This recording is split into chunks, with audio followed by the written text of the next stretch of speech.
Good morning everyone, myself Gautam. Today we will discuss about the chapter light of the class 10. Firstly, we have to discuss about the light. What is the light? सबसे पहले हम लोग को समझना पड़ेगा कि light है। Light को समझने के लिए हम लोग को जानना पड़ेगा कि light is a form of energy. Light is a form of energy that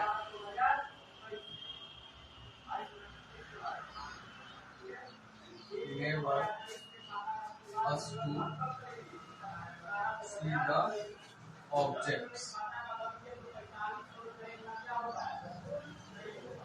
इसका मतलब ये हुआ कि लाइट एक फॉर्म ऑफ एनर्जी है। जो हमारा लाइट है वो एक प्रकार का क्या है, एनर्जी है, जो हम लोगों को देखने में, किसी भी चीज को देखने में मदद करता है। लाइट क्या है, सिंपल सा बात है कि लाइट एक फॉर्म ऑफ एनर्जी है जो हम लोगों को किसी भी चीज को देखने में मदद करता है। और अब हम लोग को इसमें थोड़ा सा समझना पड़ेगा कि भाई एनर्जी क्या होता है। एनर्जी जो होता है, एनर्जी के बारे में एक चीज हम लोग को सबसे पहले समझने की बात यह है कि एनर्जी के बारे में कहा जाता है कि energy never created nor destroy. Energy never created nor destroy.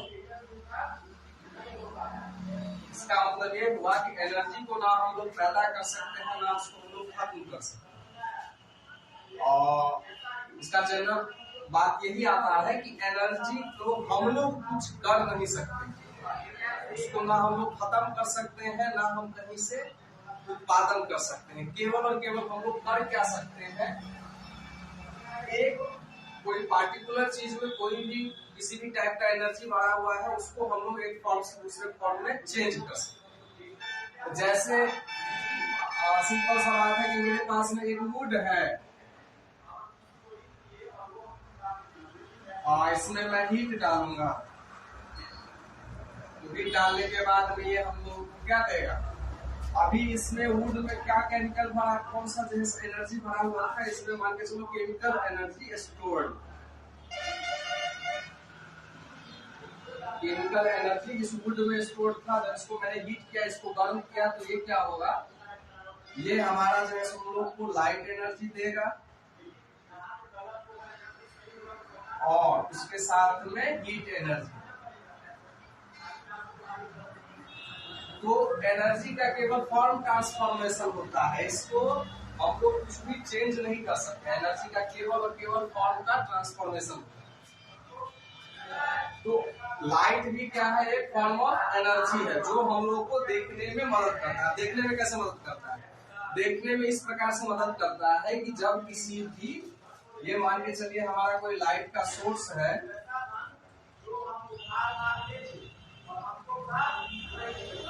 जब किसी लाइट सोर्स से कोई भी जो हमारा लाइट का रे है वो किसी भी ऑब्जेक्ट से टक्कर मारेगा, किसी भी ऑब्जेक्ट पे जाके पड़ेगा, टक्कर मारेगा और वापस से टक्कर मार के हमारी आंखों पे जब वो पड़ेगा, वही लाइट, सेम लाइट का रे लाइट सोर्स से, ये मान के चलिए हम लोग एक बल्ब है हमारे पास में, तो बल्ब से जो लाइट का रे निकला हुआ है वो किसी भी ऑब्जेक्ट से जाके पड़ेगा, ऑब्जेक्ट से जाके टकराएगा, उस पर पड़ेगा और आफ्टर द रिफ्लेक्शन, और ये जो फेनोमेनन होता है, ये जो प्रक्रिया होता है उसको बोलते हैं रिफ्लेक्शन ऑफ लाइट।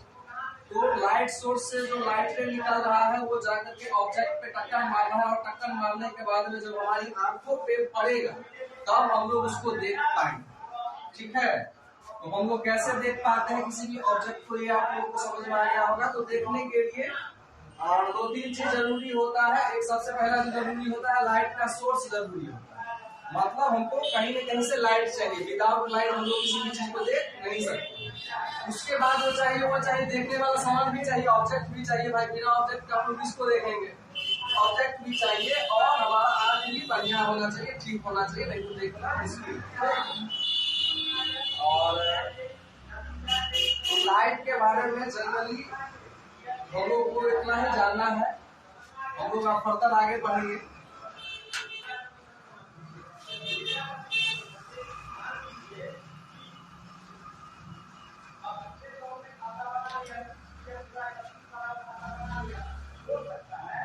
अब हम लोगों का एक जो टॉपिक आता है वो आता है रिफ्लेक्शन ऑफ लाइट। जैसा ये वाला हम लोग देख रहे थे, रिफ्लेक्शन ऑफ लाइट फेनोमेनन के कारण ही हम लोग किसी भी ऑब्जेक्ट को देख पाते हैं। तो हम लोगों को रिफ्लेक्शन ऑफ लाइट पढ़ना है बढ़िया से।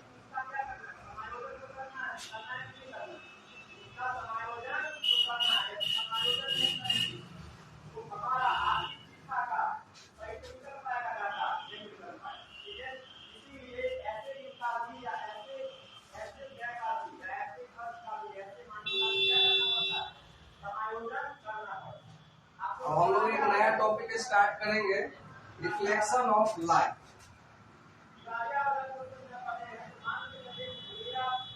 रिफ्लेक्शन ऑफ लाइट स्टार्ट करेंगे हम लोग। रिफ्लेक्शन ऑफ लाइट एक हम लोग का क्या है, एक प्रोसेस है।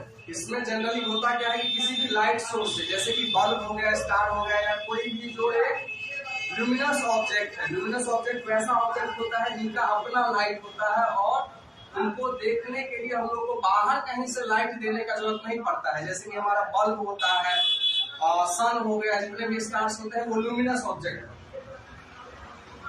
तो हम लोग एज्यूम करेंगे कि ये मेरे पास में एक मिरर है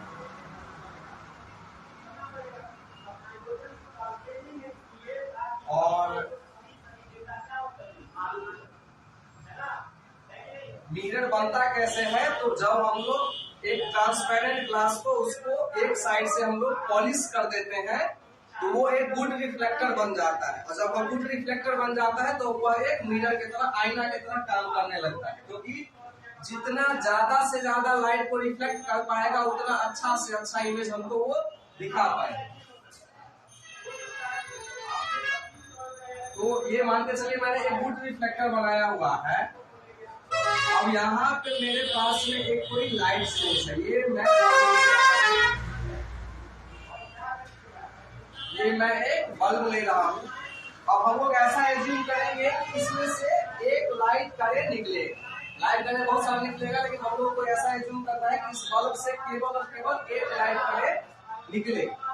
ये लाइट करे क्या होगा, ऐसे करते हुए इस सरफेस पे जाके टक्कर मारेगा।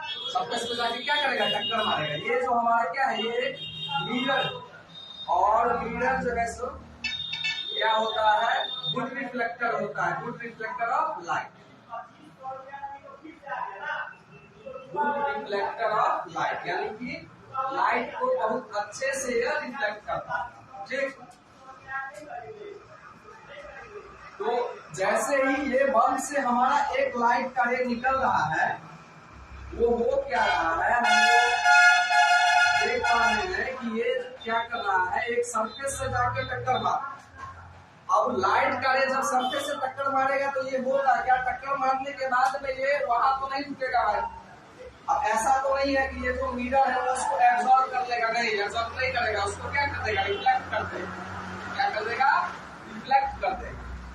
रिफ्लेक्ट करने का मतलब ये है कि वो इधर टक्कर मारा कि वापस ऐसे निकल जाएगा। तो ये क्या होगा, ऐसे करके हमारा ये लाइट का रे वापस आ जाएगा।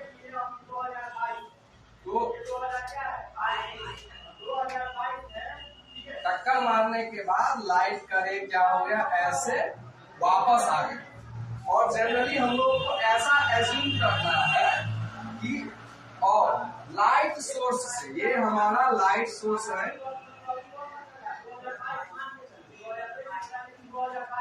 ये लाइट सोर्स है, और ये जो मिरर है जिस सरफेस पे जाकर के लाइट टक्कर मारेगा, या किसी भी ऑब्जेक्ट के जिस सरफेस पे जाकर के लाइट टक्कर मारता है उसको बोलते हैं रिफ्लेक्टिंग सरफेस। जैसे ये हमारा बोर्ड है तो मेरे पास में ऐसे यहाँ पे बल्ब है, तो बल्ब से जो लाइट रे निकलेगा और इसके सामने वाले सरफेस पे जो टक्कर मारेगा, तो जिस सरफेस पे टक्कर मारेगा या जिस सरफेस से रिफ्लेक्ट होगा उसको हम लोग बोलते हैं रिफ्लेक्टिंग सरफेस। ये वाला हमारा जो सरफेस होता है वो होता है रिफ्लेक्टिंग सरफेस।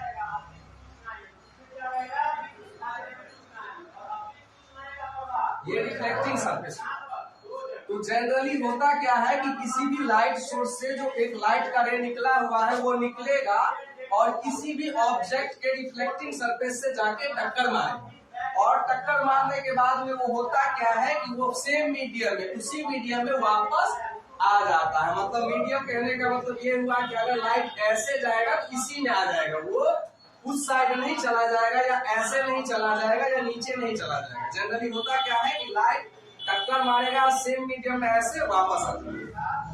और हम लोग ऐसा एज्यूम करेंगे कि अगर ये थोड़ा सा तिरछा हम लोग को दिखाई दे रहा होगा, थोड़ा सा तिरछा लग रहा है ना, तो हम लोग ऐसा एज्यूम करेंगे कि अगर यह सीधा सीधा ऐसे करके गया रहता तब क्या होता, हम लोग इसको एज्यूम करेंगे। एज्यूम करने के लिए हम लोग यहाँ पे एक ऐसा एज्यूम कर लेंगे कि नॉर्मल अगर ये लाइट में गया रहता तब क्या।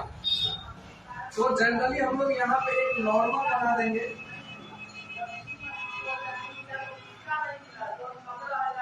तो अब हम लोग इसको जो है सो क्या करते हैं, नामकरण कर देते हैं, सबका नाम रख देते हैं, भाई तुम क्या है तुम क्या नहीं। तो सिंपल सा बात है कि लाइट सोर्स से जो लाइट रे निकल करके रिफ्लेक्टिंग सरफेस पे टक्कर मारेगा उसको बोलते हैं इंसिडेंस रे या इंसिडेंट रे। उसको बोलते हैं इंसिडेंट रे। और ये जो मैंने एक बनाया हुआ है इसको हम लोग बोलते हैं नॉर्मल, क्योंकि हम लोग ऐसा एज्यूम कर रहे हैं कि नॉर्मल अगर ये लाइट रे गया रहता तब क्या होता। तो ये हमारा हो गया नॉर्मल।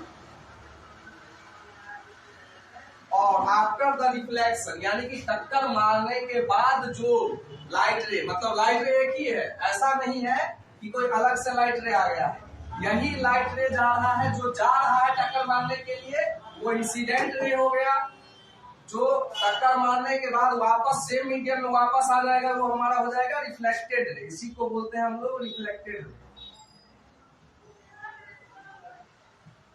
ये हमारा रिफ्लेक्टेड रे हो गया। और जो नॉर्मल हम लोग बनाए हैं ये नॉर्मल हो गया। और ये वाला जिस जगह पे जाकर के, जिस पॉइंट पे जाकर के लाइट रे टक्कर मारेगा, रिफ्लेक्ट करेगा, उसको बोलते हैं पॉइंट ऑफ रिफ्लेक्शन। इसको क्या बोलते हैं, पॉइंट ऑफ रिफ्लेक्शन। इसको हम लोग बोलते हैं पॉइंट ऑफ रिफ्लेक्शन। तो रिफ्लेक्शन में हम लोग अभी तक देखे हैं कि रिफ्लेक्शन के लिए हम लोगों को एक लाइट सोर्स चाहिए, एक हम लोगों को रिफ्लेक्टिंग सरफेस चाहिए जो किसी भी ऑब्जेक्ट का रिफ्लेक्टिंग सरफेस हो। और होता क्या है जनरली जब लाइट सोर्स से इंसिडेंट रे निकलता है और किसी भी ऑब्जेक्ट के रिफ्लेक्टिंग सरफेस पे जाके पड़ता है, और पड़ने के बाद वह टक्कर मार के फिर सेम मीडियम में वापस लौट जाता है, इसी प्रोसेस को हम लोग रिफ्लेक्शन ऑफ लाइट करते हैं। जैसे अगर मैं यहाँ से टॉर्च मारूंगा, इसमें से लाइट रे यहाँ जाएगा, फिर वो ऐसे टक्कर मारेगा। अब ऐसा एज्यूम करिए कि होता क्या है जनरली, अगर ये मेरे पास में ऐसा नॉर्मल, अगर देखिए ये मेरे पास अगर टॉर्च है तो टॉर्च से जो लाइट निकल रहा है वो जब ऐसे सीधे टक्कर मारेगा तो फिर यह सीधे वापस लौट जाएगा। सीधे जब टक्कर मारेगा तो सीधे वापस लौट जाएगा। तो मान के चलिए ये मैं सीधे वाला नॉर्मल वाला एक मैं एज्यूम करके ले रहा हूँ। अब होगा क्या कि जैसे जैसे मैं इसको तिरछा करते जाऊंगा ना, तो ये मान के चलिए कितना तिरछा मैंने किया, तो जब ये यहाँ से जाके टक्कर मारेगा तो इतना ही तिरछा होकर के ये फिर वापस आ जाएगा। और अगर मैं ज्यादा तिरछा कर दूंगा तो ज्यादा तिरछा करके ये जा रहा है, जब मतलब इस नॉर्मल से जितना ज्यादा एंगल बना करके मैं इंसिडेंट करा रहा हूँ उतना ही ज्यादा एंगल बना करके ये रिफ्लेक्ट हो रहा है। सिंपल सा बात है, ये जैसे मैंने नॉर्मल लिया हुआ है ना, इससे एंगल होता क्या है, एंगल सिंपल सा बात है। एंगल के बारे में समझिए कि जब एक पॉइंट से हम लोग दो रे को प्रोड्यूस करवाते हैं तो उसके बीच का जो जगह बनता है उसी को एंगल कहते हैं। उसी को क्या बोलते हैं, एंगल बोलते हैं। तो यहाँ पे एक पॉइंट है ना, एक ही पॉइंट से दो रे है, एक रे ऐसा वाला है, एक रे ऐसा वाला है। या मान के चलिए यहाँ पे तो दो ये अलग अलग रे है, हम लोग को नॉर्मल के रिस्पेक्ट में हम लोगों को निकालना है, नॉर्मल के रिस्पेक्ट में निकालना है। तो हम लोगों को देखना है कि भाई अगर ये सीधा साधा गया रहता तब क्या कैसा था, और इसको थोड़ा मैं मोड़ के ले जा रहा हूँ तब कैसा है। मतलब जो नॉर्मल वाला है ना उससे हम लोगों को क्या करना है, कंपेयर करवाना है कि नॉर्मल से कितना एंगल बनाते हुए ये इंसिडेंट हुआ, और जितना एंगल बनाते हुए ये इंसिडेंट होगा उतना ही एंगल बनाते हुए ये रिफ्लेक्ट होगा। अब हम लोग समझेंगे एंगल के बारे में। तो गौर करिए, ये जो नॉर्मल है, ये नॉर्मल से जितना एंगल बनाते हुए इंसिडेंट रे इंसिडेंट करेगा, मतलब ये जो रे जा रहा है लाइट सोर्स से, ये नॉर्मल से जितना एंगल बनाते हुए टक्कर मारेगा उसको बोलते हैं हम लोग एंगल आई। इसको क्या बोलते हैं, एंगल आई बोलते हैं। और एंगल आई हमारा होता है angle of incidence, angle of incidence होता है। और नॉर्मल से जितना एंगल बनाते हुए यही लाइट का रे रिफ्लेक्ट कर जाएगा, रिफ्लेक्टेड रे और नॉर्मल के बीच में जो एंगल बनेगा उसको बोलते हैं हम लोग एंगल ऑफ रिफ्लेक्शन। ये वाला जो एंगल बनेगा एंगल आर, इसको हम लोग बोलेंगे angle of reflection, angle of reflection बोलेंगे।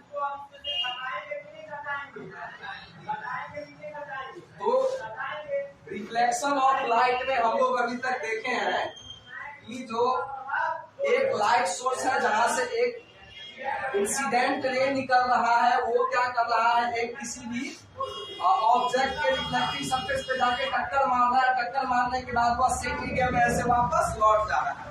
इसी प्रोसेस को हम लोग बोलते हैं रिफ्लेक्शन ऑफ लाइट। रिफ्लेक्शन का सीधा सा मतलब है कि जो चीज गया है वही चीज हमको वापस आ जाएगा। जैसे हमारे सामने में एक मिरर है तो हमारा फोटो जब उसमें दिखता है, मेरा जो इमेज उसमें दिखता है, इसका मतलब क्या है कि वो मेरे ऑब्जेक्ट को, या मैं जो ऑब्जेक्ट हूँ या मेरा जो इमेज है उसको क्या कर रहा है, रिफ्लेक्ट कर रहा है कि भाई मैं जो उसको भेज रहा हूँ वही फिर वापस से मुझे वो दिखा रहा है। तो रिफ्लेक्शन का मतलब ये होता है।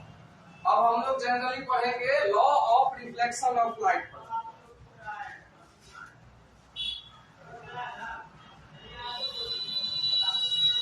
Laws of reflection of light, laws of reflection of light हम लोग पढ़ेंगे।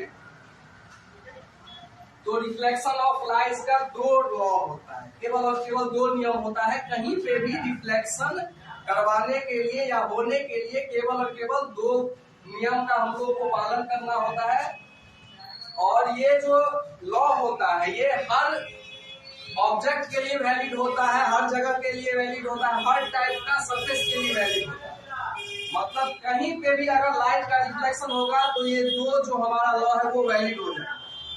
तो सबसे पहला जो हमारा जो है सो लॉ ऑफ रिफ्लेक्शन होता है, पहला लॉ ऑफ रिफ्लेक्शन ये होता है कि नॉर्मल के साथ में जितना एंगल बनाते हुए हमारा इंसिडेंस रे जाएगा, यानी कि ये जो एंगल ऑफ इंसिडेंस जितना बना और नॉर्मल से जितना एंगल बनाते हुए ये रिफ्लेक्टेड रे हमारा वापस आएगा, तो वो वाला जो एंगल होगा एंगल ऑफ रिफ्लेक्शन, दोनों बराबर, मतलब angle of incidence equal to angle of reflection. तो सबसे पहला लॉ में हम लोग लिखेंगे एंगल आई बराबर हो जाएगा एंगल आर। दूसरा जो बात होता है, दूसरा बात को समझने के लिए हम लोग को प्लेन समझना पड़ेगा कि भाई प्लेन क्या होता है। तो प्लेन जनरली होता क्या है, प्लेन एक सतह को हम लोग प्लेन बोलते हैं। तो प्लेन कहने का सिंपल सा मतलब ये है कि जैसे मान के चलिए मेरा जो बायां हाथ है वो हम लोगों का एक इंसिडेंट रे, ठीक, और यहाँ पे एक नॉर्मल हम लोग ऐसे करके बना दिए, एज्यूम करेंगे कि ये नॉर्मल। तो जो इंसिडेंस रे ऐसे करके आएगा और रिफ्लेक्टेड रे ऐसे करके जाएगा, और ये जो नॉर्मल हमारे बीच में बना हुआ, ये तीनों एक प्लेन में होगा, मतलब एक सतह में होगा। ये आपस में टक्कर मारना चाहिए भाई, ये आपस में टक्कर मारना चाहिए। जब इस तीनों को हम लोग एक जगह मिलाएंगे ना तो एक ही प्लेन में रहना चाहिए। मतलब ये जो इंसिडेंस रे है और ये जो रिफ्लेक्टेड रे है और ये जो नॉर्मल बीच में बना हुआ है, ये ऊपर नीचे नहीं होना चाहिए। ये जब इसको हम लोग ऐसा अगर मानेंगे कि इस तीनों को हम लोग मिलाएंगे तो आपस में मिल जाना चाहिए। मतलब ये जो इंसिडेंस रे है, रिफ्लेक्टेड रे और ये जो नॉर्मल है, ये एक ही प्लेन में होना चाहिए। अगर मैं ऐसे कर दूंगा तो एक प्लेन नहीं हुआ, ऐसे कर दूंगा तो एक प्लेन नहीं हुआ। एक प्लेन का मतलब है कि एक ही सतह में होना चाहिए। एक ही किस में होना चाहिए? सतह में होना चाहिए। तो दूसरा जो हम लोग लॉ ऑफ रिफ्लेक्शन बोलते हैं कि incident ray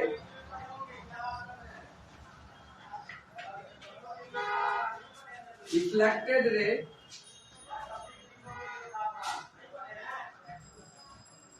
and normal, all three lies in a same plane। तो रिफ्लेक्शन वाला टॉपिक लगभग हम लोग का खत्म हो गया है। इसमें फिर से हम लोग देख लेते हैं। एक लाइट सोर्स है, इससे इंसिडेंट रे जा रहा है, पॉइंट पे रिफ्लेक्ट कर रहा है। जिस पॉइंट पे रिफ्लेक्शन हो रहा है उसको बोलते हैं पॉइंट ऑफ रिफ्लेक्शन।